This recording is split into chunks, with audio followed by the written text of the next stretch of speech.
morning, it's me, your host, Kenny Polcari, and I'm coming to you today, live from New York City. I'll be participating in a Hightower event at the Yale Club right outside of Grand Central, and then later on today at 4 o'clock, I'll be joining Larry Kudlow in studio on the Fox Business Network. So what is it that you need to know on Wednesday, March 8th, 2023? Well, it's very clear. The Fed explores faster rate increases, and that's a headline from the Wall Street Journal. While Bloomberg runs with the Fed unveils hawkish tilt as officials ready for the March meeting, right? That's the Bloomberg headline. And then on Fox Business News, you saw that Fed Chair Powell says interest rates are likely to be higher than previously expected. Okay, great. And what do we have for dinner? We're going to have the Chicken Cacciatore, but we'll get to that towards the end of the show. Okay, then, here we go. Look. All the big boys are suddenly changing their tune. BlackRock and Goldman Sachs raising their estimates for the terminal rate. Oh boy, both saying that we could see interest rates peak out at 6%. Well, no shit, right? That is not new news. Cleveland Fed President Loretta Mester told us weeks ago that, and everyone poo-pooed the idea, right? Saying that she was an outlier because it was outside of the bell curve and 6% was certainly not where we wanted to go. J.P. Morgan's chief economist, Michael Feroli, put it this way: when Lael's away, the Hawks will play. Well, let me remind you, Lael Brainerd, who was vice chair and was very much a dove, has left the building, right? She's moved across the street, going from the Fed to the White House, taking Brian Deese's old job as an advisor to Joey and director of the National Economic Council. So her voice is now absent, and the tone has changed dramatically. JJ's now opened the door to higher rates and larger increments of change, saying that if the totality of data indicates that a faster pace of tightening is warranted, we would be prepared to increase the pace of rate hikes. That about says it all, right? He opened the door to a 50 basis point rate hike. So Feroli says at this point, it's going to be hard now for JJ and the Fed to not raise rates by 50 basis points on March 22nd, unless the CPI and the PPI are significantly weaker than the expectation. Now look, yesterday morning, Fed Fund Futures had been pricing in a 30% chance of a 50 basis point hike at the March meeting, right? This morning, they're now upping the ante. It's now at a 70% chance of a 50 basis point rate hike in March as of this morning, right? Yesterday morning, I ended my note by saying, I suspect that JJ's testimony is going to be cautious but open to all kinds of interpretation. Any sense that he is overly hawkish will see us test the S&P 3990 and then 3940 fairly quickly. If he's seen as being too dovish, then watch as the algos take us to 4160-ish. My sense, though, was that the path of least resistance is down and not up. Just saying. And down we went. While stocks were waiting for JJ's testimony to begin, they were churning in line prior to 10 o'clock. But as soon as he took the stage, the tone changed dramatically. And if you look at the chart, it's very, very clear. Precisely at 10 o'clock, when he sat down and opened his mouth, stocks got whacked. The algo's going apoplectic, right? The S&P dropped by 40 points or 1% in less than 3 or 4 minutes. And then as the testimony progressed, it only got worse. By the end of the day, the Dow gave back 575 points or 1.7% and was the biggest loser on the day. The S&P lost 63 points or 1.5%. The NASDAQ gave up 145 points, 1.2%.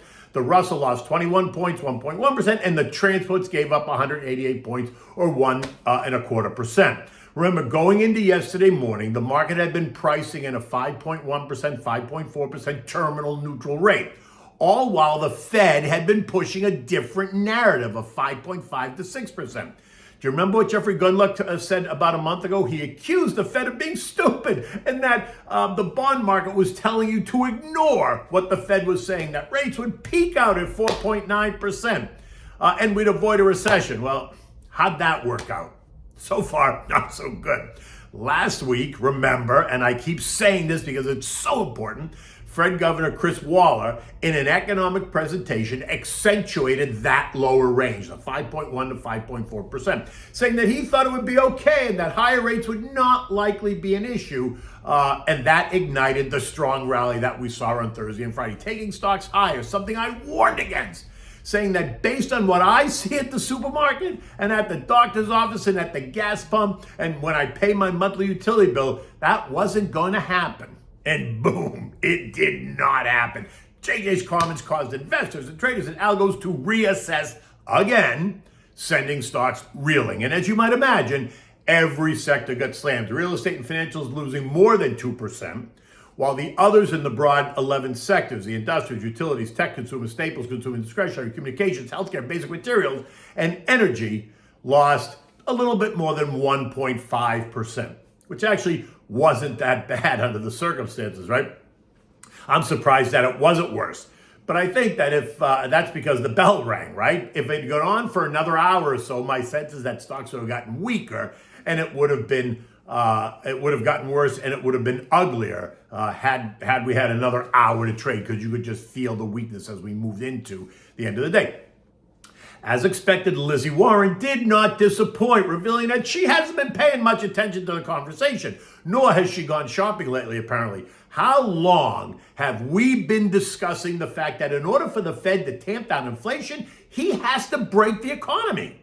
Especially since they, the Fed, way overstimulated, probably by about 8 years, and then the current administration and the previous Congress way overspent money and like a drunken sailor, helping to push inflation from sub 1.5% back in 2020 to more than 9.4% by the summer of 2022. How long have we been saying that JJ would need to see the unemployment rate go to north of 5% before we would see any relief on inflation, right? It's currently standing at 3.4. How long have we been discussing this coming recession that they've completely ignored? I mean, Treasury yields have been inverted for more than a year now. Hello, is anybody home? Apparently, Lizzie was on vacation and has no clue. Lizzie telling JJ that his policies would cost America 2 million jobs. And how would he explain this view to anyone that loses their job? And his response was very clear and very on point. Will working people be better off if we just walk away from our jobs and inflation remains at 5 to 6% annually? I can't wait for today's appearance in front of the House, because I'm just curious what Maxine Waters is going to say, right? How many people think she's got a clue? Now, quick, what I say is grab the popcorn and watch the show. It's sure to rival Chris Rock's latest Netflix special, but let's not go there right now, because that's a whole other conversation. But I do suspect that we're going to get the same kind of fireworks and sparks out of the testimony today. So as expected, the hawkishness sent bond prices falling, causing yields to surge. The 2-year now piercing 5%. The first time it's done that since before the great financial crisis that began in 2007. The spread between the 2 and the 10 years now the widest it's been since 1981. Shorter duration T-bills, think the 6 months, are now yielding 5.27% on an annualized basis, and the 5-year is yielding 4.34%. CDs at the bank are going to net you more than 5.25%. So just let that sink in for a moment.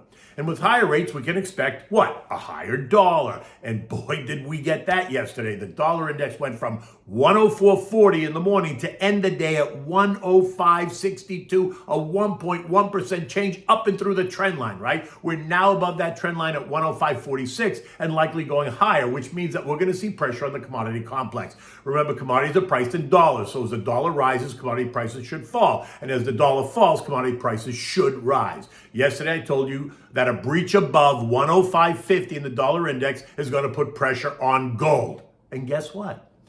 Gold fell by $37 or 2% to end the day at 1817. Still holding that 1800 trend line that I identified, but most likely we're going to test that soon. Maybe today, right? If the commentary gets more hawkish. Not sure how it can, but I'm not surprised by anything any longer. At some point, I also expect that the Fed is going to have to redefine the inflation target to something higher than 3%, because I think they're going to have a tough time trying to get it back down to 2 without completely destroying the economy. Oil didn't about face on JJ's comments, and like gold, oil also got slammed, falling 4% yesterday to $3.25 a barrel, trading down to $77.21. The move being credited to not only higher rates and the higher dollar, but the fact that JJ's out to destroy total demand in the economy, which in his mind is going to destroy demand for energy, right? Again, In my view, the world needs energy to spin. So while we might enter a recession, the world is still going to need to spin, and people are still going to demand energy to run their homes, their businesses, and transportation. Oil will not suffer because of demand destruction. It will suffer because higher rates will force the dollar higher, and that is what will bring oil prices down. Remember the inverse relationship, right, that we talked about. So even so, I still believe that we're going to see $90 oil before we see $60 oil, all right? U.S. futures this morning are trying to breathe, right? The Dow's up about 70 points. The S&P was up about 5. The NASDAQ ahead by 20, and the Russell was up by 6. Not surprising after their performance yesterday, right? That they should bounce a little bit. And again, I would be cautious going into today just because JJ's on the hill again. And the question that they're going to ask him may force him to become even more adamant about where rates have to go. And that might cause more consternation, right? Eco data today includes mortgage apps and the ADP employment report, which is expected to show an increase of 200,000 jobs. Recall that last month we were supposed to get that, but yet it came in very weak, only coming in at 106,000 jobs. But nobody paid attention because it will be Friday's NFP report that everyone is waiting for. So I do not think today's data is going to be a market mover at all. The mover today will once again be JJ on the hill. Period. The end. European markets this morning are flat. The UK is down 1/10. France is off by 3/10. The Euro stock off by 0.6%. Germany up 0.06, Spain up 0.06, Italy up 0.04, right? Really flat. Many in Europe asking if JJ's comments are a precursor to what they're going to hear out of the ECB, which I would say absolutely yes. So strap in because rates are on the rise across Europe as well, and Christine Lagarde has made that very clear. The S&P ended the day at 39.86, down 62 points yesterday, testing a low of 39.80 before that small push up into the bell. Now, not sure why anyone is surprised by what we saw yesterday at all. I mean, did you expect stocks were going to rally on that hawkish commentary? Didn't we discuss this? Now, while it wasn't pretty yesterday, I wouldn't suggest getting out and selling everything and putting your money into cash or cash equivalents like some people are, especially if you're in the 20 to 60 set. I might suggest you keep a higher percentage in cash or cash equivalents, but selling everything to go to cash seems a little bit drastic to me. But why would you sell your core? Like I would ask, why would you sell core holdings in names like Apple, Microsoft, JP Morgan, Telephone, Verizon, Procter & Gamble, Johnson & Johnson, Coke, Kellogg, ExxonMobil, Chevron, and a host of others? I'm using the weakness created in these wonderful mega cap U.S. monsters to add to my core position. I'm not going to go way out in the risk scale, but that's also because I'm 61, not 31 or 41. Understanding where you are in the life cycle and the risk scale is going to help you allocate accordingly. If you're sub 60, I would be all in. Having an appropriate level of cash defined by who you are. If you need the money in the next couple of years, then I would say, okay. If it makes you more comfortable, then keep it in cash. But for me, it's exactly times like this that separate the men from the boys or the women from the girls, right? That's diplomatically correct, isn't it? You have to identify both sides. Otherwise, you get accused. Remember, there was nothing new in what JJ said yesterday. And if you think there was, then you've been living under a rock. Investing is dynamic, right? So make your plan, stay the course, but remain fluid to take advantage of the opportunities that are sure to come, right? Don't try to time it. That's not the game as a long-term investor you should play, right? Do your research and then invest accordingly. And listen, speak to your advisor as well. I'm always happy to discuss the markets with anyone who wants to call. So you can find me. My number's out there. Give me a buzz. Okay, so what do we have for dinner tonight? We're having the Chicken Cacciatore, right? Now, in Italian, the Cacciatore is a hunter, right? So it means this is a hunter-style chicken, right? The hunter would saute garlic, tomatoes, onions, bell peppers, mushrooms, peas, and season it with oregano, basil, wine, and salt and pepper. You would then cook the chicken in this sauce, and then you'd serve it over a fusilli pasta, which is like the long, curly strands of pasta, like curly hair, right? Depending on the part of the country that you come from, the recipe changes slightly. Southern Italians will use red wine in this dish, while Northern Italians would use white wine in this dish. Either way is fine. And if you choose not to use the wine at all, that's okay too, right? You can use chicken stock instead. Now, you should make this dish the day before you actually want to eat it because as with tomato sauces, if it sits overnight, it's always more robust and delicious the next day, right? So you want to start by sauteing the crushed garlic and olive oil. You need a big pot. Add the seasoned chicken pieces, right? You've taken the chicken pieces and you put salt and pepper on them. Now you want thighs and legs for this, right? You want to brown them nicely. No need to cook them all the way through, because once you make the sauce, you're going to put it back in the sauce and they'll continue to cook. You just want to get them brown on the outside. Right, once you brown the chicken, remove those pieces, just put them on a platter, because you're going to use those in a minute. Next, you're going to add the sliced onions, the bell peppers. You want a green pepper and a red pepper just to give it some color.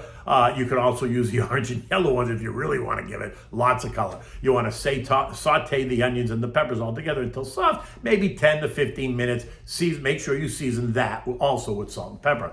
Now, remove it from the pot, the onions and the peppers. Remove those from the pot, put them on the side. Now add 2 cans of kitchen-ready crushed tomatoes, not puree, just the crushed tomatoes. Then add a can of water and 1 cup of red wine or 1 cup of white wine. It's optional, and you don't have to add any if you don't want. Season that with salt and pepper, oregano, and fresh basil. Bring that to a boil and then turn the heat down to simmer. Now you're going to add everything back. The chicken, the onions, the peppers. Put everything right back in the sauce and add a can of sliced mushrooms, draining the water first, right out of the can. And a bag of frozen peas. Let this simmer on the stove for about 45 minutes, making sure that you stir it. At this point, it's done. Like I said, the longer it simmers, the better it's going to be. But take it after 45 minutes, so take it off, let it cool, put it in the refrigerator until the next day, because then it's even better. Now, the next day when you're ready, you want to bring a pot of salted water to a rolling boil, add the fusilli, cook that until it's al dente, 8 to 10 minutes or so. Drain it, always reserving some of the pasta water. Return the fusilli to the pot, adding back a little bit of the pasta water just to re-moisten it. Let it sit for a minute or so to absorb the water. Don't make a puddle in the bottom of the pot. Now you're going to add 3 or 4 ladles of the sauce. You're going to toss it so it's all coated. You're going to add 2 handfuls of grated cheese. In this case, Locatelli Romano works great. Toss again and then serve it. You can serve the chicken pieces right on top of the pasta, or you can serve the chicken pieces on a separate platter. This meal works really well with a nice Chianti, right? Remember, it's the meal prepared by the hunter. He's a simple man, so the wine should reflect his simplicity. I would use the Chianti to cook it with, and then I'd use the Chianti to have it with dinner, right? You can chill it just a little bit. Doesn't have to be ice cold, but actually, if you just, put it in the fridge for a little bit and cool it down just a little bit, the Chianti works really well with this dish. Okay, listen. In any event, I am on my way uptown. I've got to participate in this event. Until tomorrow, take good care.